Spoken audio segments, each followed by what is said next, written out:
But I heard a story of one employee who've been working with us for 33 years. Pangarap ng bawat padre de pamilya na mabigyan ng maayos na tirahan ang kanyang sangbahayan. Isa na rito si Melchor Duca na 33 taon nang nagtatrabaho sa General Services Unit ng Manila City Hall. Nangungupahan ka pa rin? Tarang location ka. Di araw-araw, biyahe ka. Dito ka natutulog sa City Hall. Ang totoo nun, nung time nang inaward sa akin ni Mayor yun, nangangantog ang tuhod ko. Oo. Kasi, wala akong knowledge na hindi ko alam doon sa mga matataas sa akin na mag-prepare ka, may gantimpala ka kay Yorme. Wala. Halika. Kunin mo yung isang unit doon sa Limansya.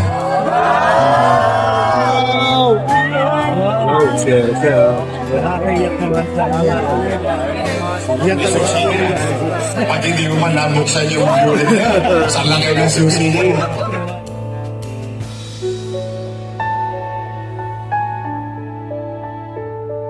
Meron lang akong, ako po'y nagkaroon ng pagkakataon. Sabi ko naman pagka may chance talagang what is due for you will be given to you. Ang good news, mga naalala nyo yung tayo, yung mga regular na empleyado, di ba saya ng bagong taon natin, saka Christmas, kahit papaano, meron tayong napagharimunan. Alam niyo, sabi ko sa inyo, sa totoo lang, nababagabag ako dahil kahit gusto kong botaan hindi talaga uubre. Dahil baka mahuyo ako Oo. Yung ating mga job orders, no? Yung mga JO, awawa naman. Administrative order number 20. If I'm not mistaken. Tama ba, Jazz? Administrative order. Kasi nang nabasa ko agad, tinawagan ko agad si Jazz. Sabi ko, Jazz, may mabibigay na tayo sa mga JO. Kahit pa paano. Ito, may pinirmahan si Pangulo. Kung saan, kahit pa paano, may matatanggap na financial assistance ang ating mga JO. So, dahil sa administrative order, laman na this. Isa po yun sa magandang, kahit konti, magandang balita. Sabi ko nga sa inyo, basta legal, nalagay sa ayos at tama, huwag kayong mag-alala mga empleyado. We'll catch up with it. We will do our best to give what is due for you or to you. No? Ngayon, marami tayong mga resources. Unti-unti na nating nadidiscovery na marami tayong laman ng baul.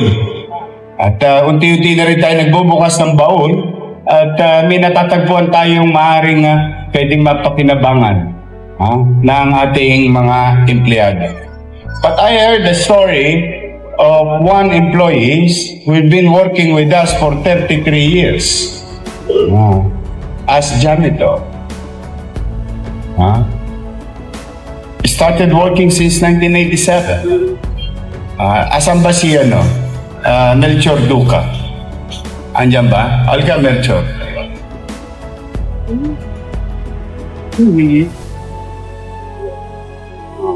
Ito si Melchor. Wala pa siyang idea.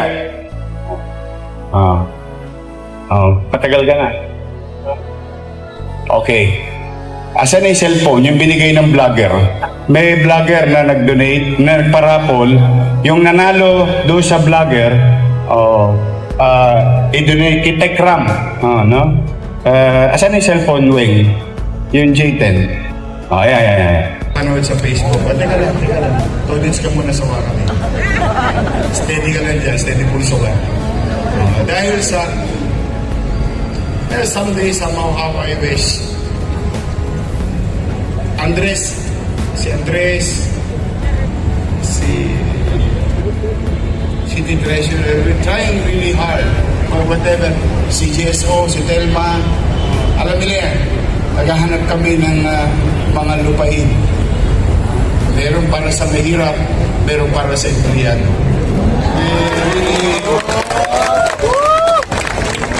Now I wish that God will continue to guide us. No? May awa ang Diyos. Alam mo, sabi ko sa inyo, marami kaming idea. Hindi kami mauubusan ng idea.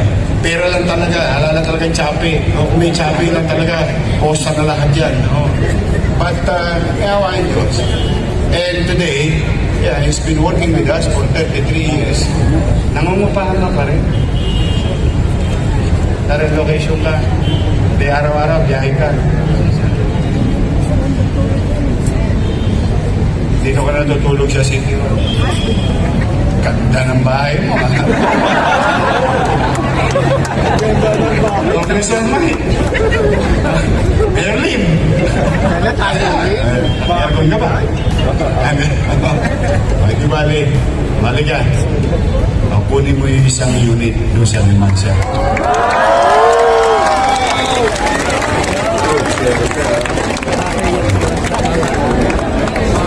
Susi niya. Pag hindi ko man nabuksan yung unit, sa laki ng susi niya. Hindi, thank you. Thank you, sir. Thank you for your service.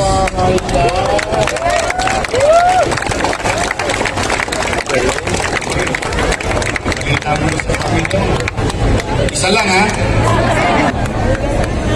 Palakpakan natin siya for his 33 years. Sabi ko, may awa ang Diyos. Kaya galaw-galaw, baka ma-stroke. We'll do our best. Gusto ko talaga rin yung maririnig namin. Ako, empleyado ng Maynila. Meron kaming condominium na bigay ng City of Manila. Yun, sana someday, yun ang marinig natin. Sabi nga, let your light shine for the greater glory of God. Be man for others. Pagpasalamat na lang natin, totoo tayo may kinakaharap ng mga suliranin sa kani-kaniya nating buhay. Bagamat magkaganon ay ito pa rin tayo. Kakaraos kahit paano medyo panatag.